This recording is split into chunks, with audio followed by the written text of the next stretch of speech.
Saumya says it's more about conflict. Yeah, different mindsets. So, conflict and disagreements are a natural part of life. So, some of us have not learned how to be healthy aggressive in a healthy way. And aggression it doesn't mean fucking aggression, you know. It just means action. It means doing things. It means not being afraid. It means having courage to actually do things, to say things. So when you say you want to be assertive, you're asking for courage. And courage is doing, like, courage and fear always exist together. So if there is never any fear, then courage wouldn't exist, because courage is by definition action that goes in spite of fear. So you can only be courageous if you are afraid of something. You can't be, if you're not afraid of doing something and you do it, you don't actually have, you are not being courageous. It's just normal to you. So you are afraid of conflict, and it's uncomfortable for you. And what you want when you say you want to be assertive, it's that you want courage. You want to feel brave, that you can say things and go through with it. And maybe it's emotions. Maybe when you speak with somebody, maybe you feel very intense their emotional state. Maybe you don't like turbulence. Maybe you don't like conflict. It all stems from childhood. It's a very deep-rooted thing for us. So the way you can build courage to do what you just said, to be more assertive, is to start doing little things every day that build up your momentum. So let's say you say to yourself, tomorrow at noon I'm gonna speak to my partner about one thing that I'm afraid of. You can build up courage from 8 a.m. to noon by doing many little things that build up your self-confidence. So for example, you can wake up at 8 a.m. First thing, you make your bed. Second thing, you make yourself a cup of tea. Third thing, you vacuum your entire room. Fourth thing, you put clothes you wash clothes, you wash dishes.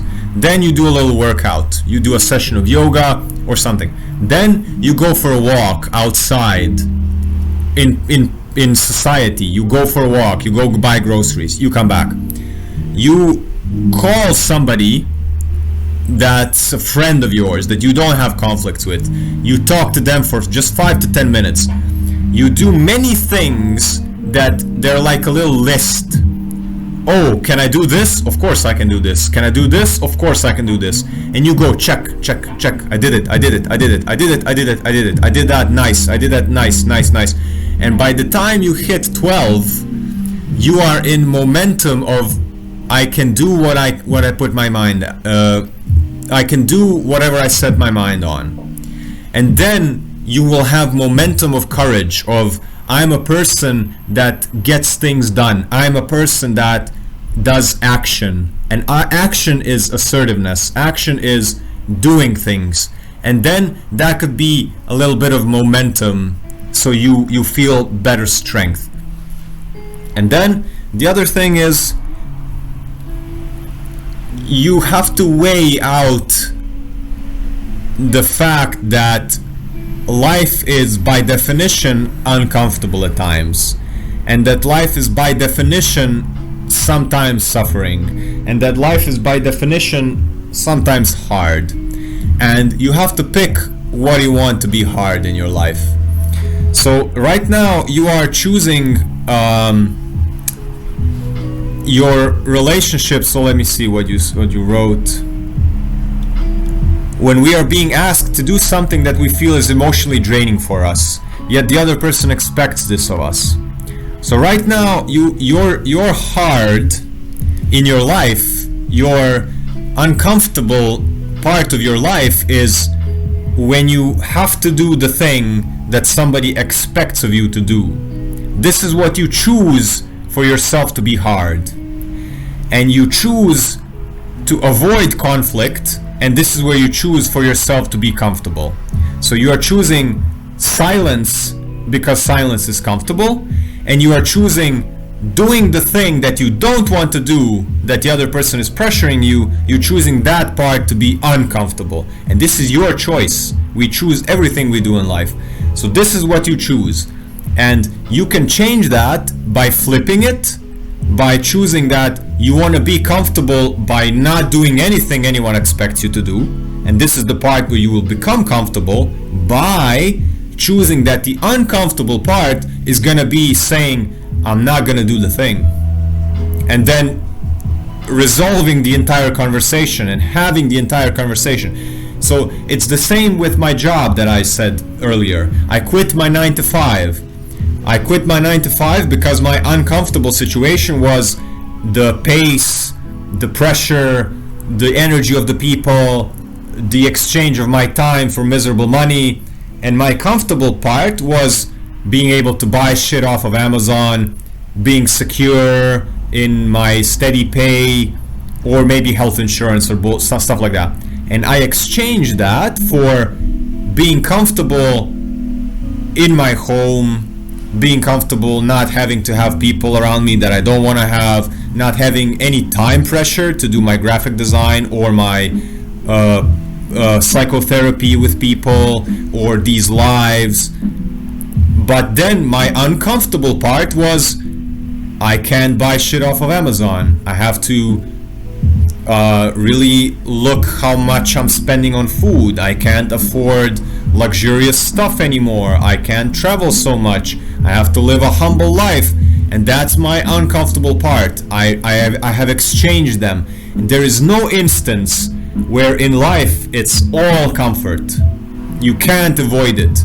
It's up to you to either let life smack you around when life wants to smack you around with the uncomfortable part, or you're gonna willingly choose which parts are gonna be uncomfortable. So one other metaphor, you can be uncomfortable every single day for half an hour doing squats, push-ups, yoga, running, walking, and that could be maybe uncomfortable every single day for half an hour. Everyone could get uncomfortable for half an hour every day.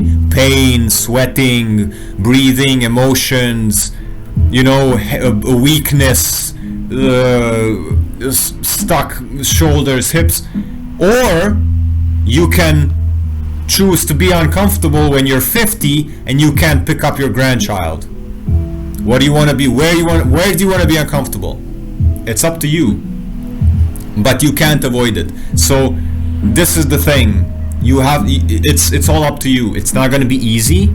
You can try the momentum thing that we talked about, but just ask yourself, what is more painful? Is it more painful to endure the conversation and to really speak and maybe break up, or maybe just break a plate or something?